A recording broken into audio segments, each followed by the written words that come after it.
마태복음 22장 1절에서부터 14절 말씀입니다. 예수께서 다시 비유로 대답하여 이르시되 천국은 마치 자기 아들을 위하여 혼인잔치를 베푼 어떤 임금과 같으니 그 종들을 보내어 그 청한 사람들을 혼인잔치에 오라 하였더니 오기를 싫어하거늘 다시 다른 종들을 보내며 이르되 청한 사람들에게 이르기를 내가 오찬을 준비하되 나의 소와 살찐 짐승을 잡고 모든 것을 갖추었으니 혼인잔치에 오소서 하라 하였더니 그들이 돌아보지 않고 한 사람은 자기 밭으로 한 사람은 자기 사업하러 가고 그 남은 자들은 종들을 잡아 모욕하고 죽이니 임금이 노하여 군대를 보내어 그 살인한 자들을 진멸하고 그 동네를 불사르고 이에 종들에게 이르되 혼인잔치는 준비되었으나 청한 사람들은 합당하지 아니하니 네거리 길에 가서 사람을 만나는 대로 혼인잔치에 청하여 오라 한데 종들이 길에 나가 악한 자나 선한 자나 만나는 대로 모두 데려오니 혼인잔치에 손님들이 가득한지라 임금이 손님들을 보러 들어올새 거기서 예복을 입지 않은 한 사람을 보고 이르되 친구여 어찌하여 예복을 입지 않고 여기 들어왔느냐 하니 그가 아무 말도 못하거늘 임금이 사환들에게 말하되 그 손발을 묶고 바깥 어두운 데에 내 던지라 거기서 슬피 울며 이를 갈게 되리라 하니라. 청함을 받은 자는 많되 택함을 입은 자는 적으니라. 예수님께서는 마태복음 22장 1절에서부터 14절 말씀을 통해서 천국의 모습을 다시 한번 비유로 나타내시고 있습니다. 천국은 마치 자기 아들의 혼인잔치를 베푼 임금과 같다고 말하십니다. 천국을 혼인잔치에 비유한 일들이 성경의 여러 군데서 나타납니다. 마태복음 25장 1절에서부터 12절 말씀에 보면 혼인잔치에 초대된 12처녀의 비유가 나오지요. 요한계시록 19장 7절에서부터 9절 말씀에 보면 어린 양의 혼인잔치에 초대된 신부와 또 청함을 받은 자들로 성도들을 신부와 또는 혼인잔치에 청함을 받은 자로 나타내고 있습니다. 본문 말씀뿐만 아니라 모든 혼인잔치의 비유의 공통점이 무엇입니까? 혼인잔치의 주인이 하나님 아버지가 되시며 혼인잔치의 주인공인 신랑은 예수 그리스도가 되고 있음을 나타내고 있습니다. 천국을 나타내는 혼인잔치의 비유의 가장 중요한 사람은 그러므로 하나님 아버지와 신랑 되시는 예수 그리스도입니다. 그러므로 비유에 나타나는 혼인잔치는 하나님 아버지와 예수 그리스도를 중심으로 일어나는 잔치입니다. 혼인잔치는 하나님 아버지와 예수 그리스도를 기쁘게 하는 잔치입니다. 그러면 우리 성도들은 어떤 존재입니까? 준비된 신부로 나타내기도 하지만은 그저 혼인잔치에 초대된 사람들입니다. 좀 실망했다고요? 아닙니다. 혼인잔치의 주인은 하나님 아버지가 되시며 주인공은 예수 그리스도가 되심을 우리는 반드시 기억해야 되겠습니다. 3절 말씀에 보면 혼인잔치를 베풀고 임금이 종들을 보내어 손님들을 초대합니다. 그런데 이상하게도 혼인잔치에 초대받은 사람들이 오기를 싫어합니다. 왜 싫어했을까요? 예수 그리스도께서 신랑 되시며 혼인잔치의 주인공이 되심을 이들은 싫어하기 때문에 그렇습니다.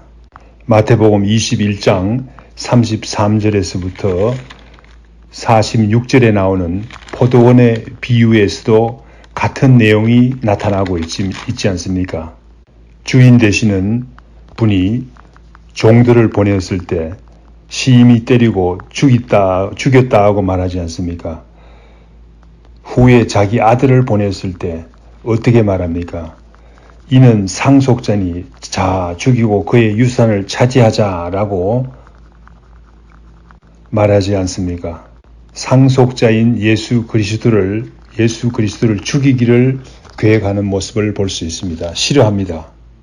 오늘 본문 말씀에 나오는 혼인잔치에서도 이 사람들은 혼인잔치의 주인공인 예수 그리스도를 싫어합니다.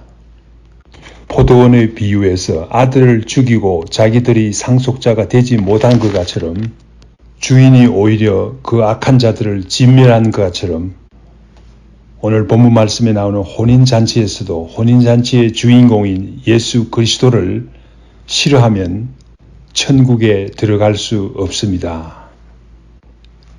4절 말씀에 보면 그래서 임금이 생각하기를 초대받은 사람들이 무슨 오해가 있구나 생각해서 다른 종들을 보냈다고 합니다. 아무 염려 마시고 오세요. 오찬을 준비했습니다. 소도 잡고 다른 살찐 짐승들을 잡고 해서 음식이 넉넉히 있습니다. 혼인잔치에 오셔서 즐기세요. 이렇게 함으로써 백성들에게 임금은 자비를 베풀고 은혜를 베풀기를 원하는 모습을 볼 수 있습니다. 5절에서부터 6절 말씀에 보면 임금이 왜 사람들이 혼인잔치에 초대받은 사람들이 오지 않는지 그 이유를 알게 됩니다. 확실히 알게 됩니다. 어떤 사람들은 임금의 초대를 우습게 여겨서 돌아보지도 않았다고 합니다.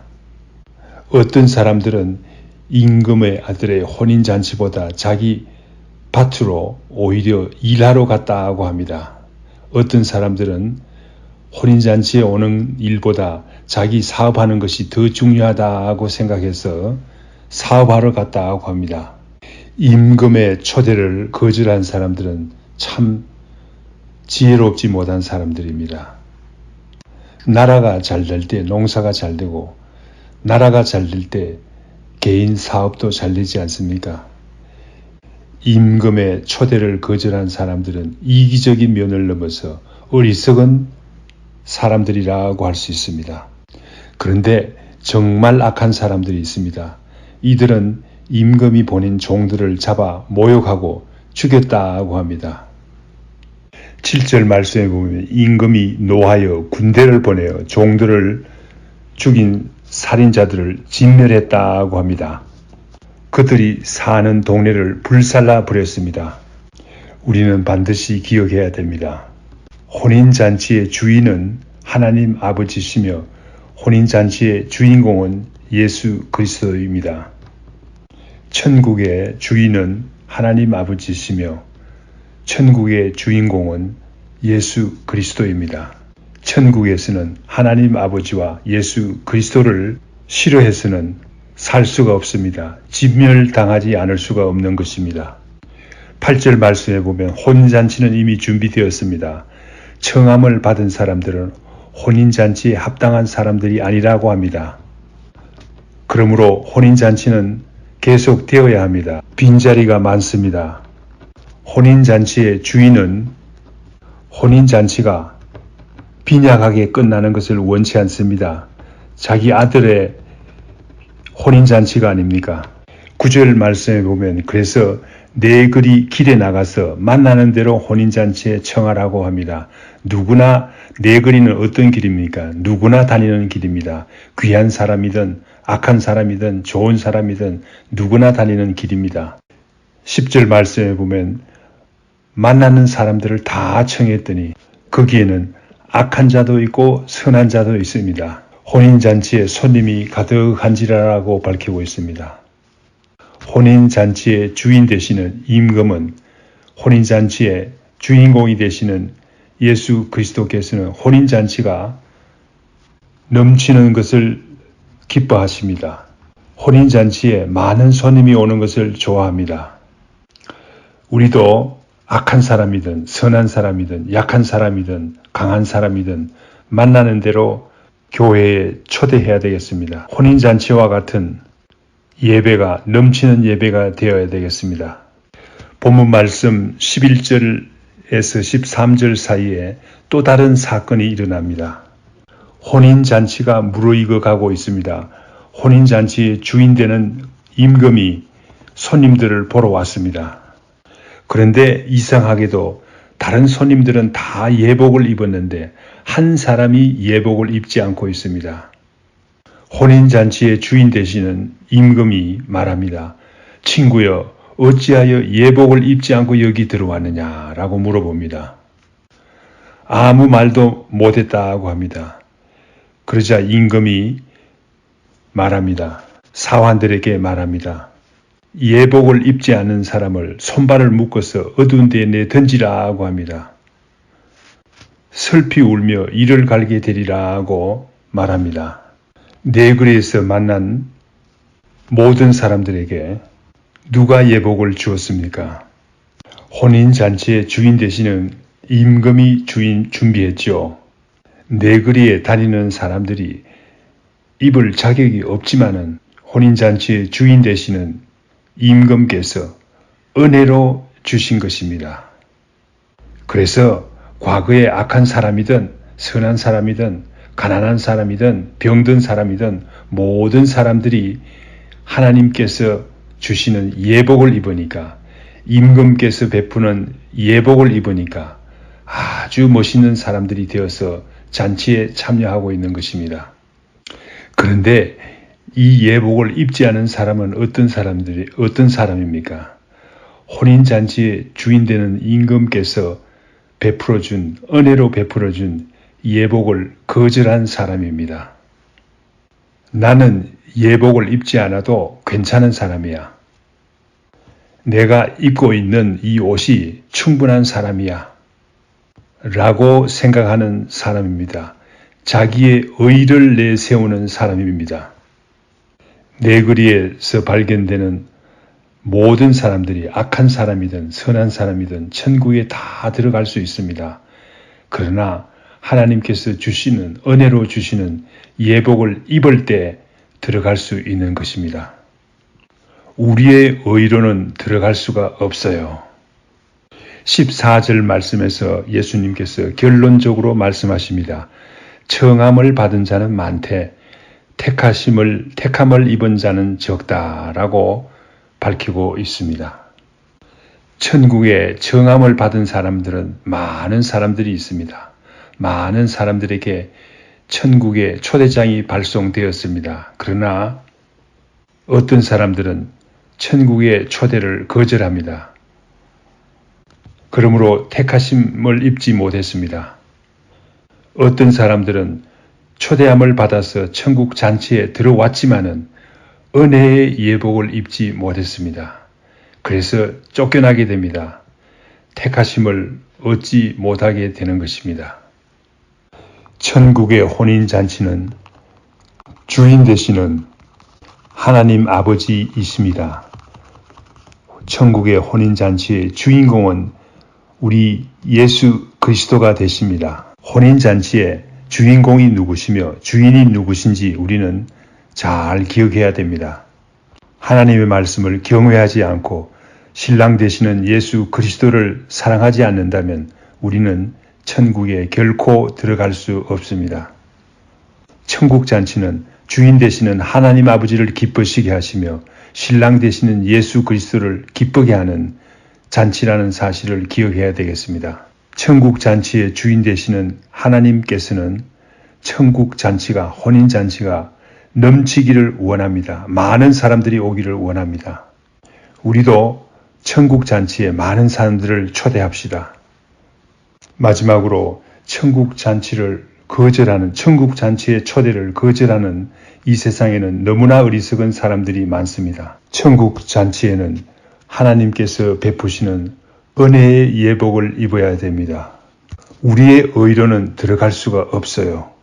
아무리 성경을 많이 알고 아무리 열심히 새벽 기도를 하고 아무리 열심히 다른 사람을 도와준다 하더라도 다 같이 기도하겠습니다. 하나님 아버지 감사합니다.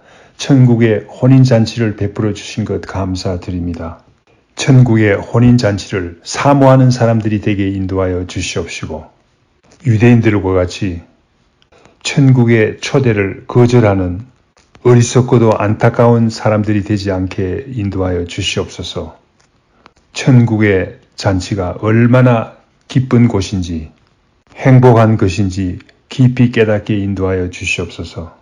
우리 교회에서 일어나는 천국 잔치가 넘치기를 원합니다. 예수님의 이름으로 기도드립니다. 아멘. 하늘에 계신 우리 아버지여, 이름이 거룩히 여김을 받으시오며 나라에 임하옵시며 뜻이 하늘에서 이룬 것 같이 땅에서도 이루어지이다.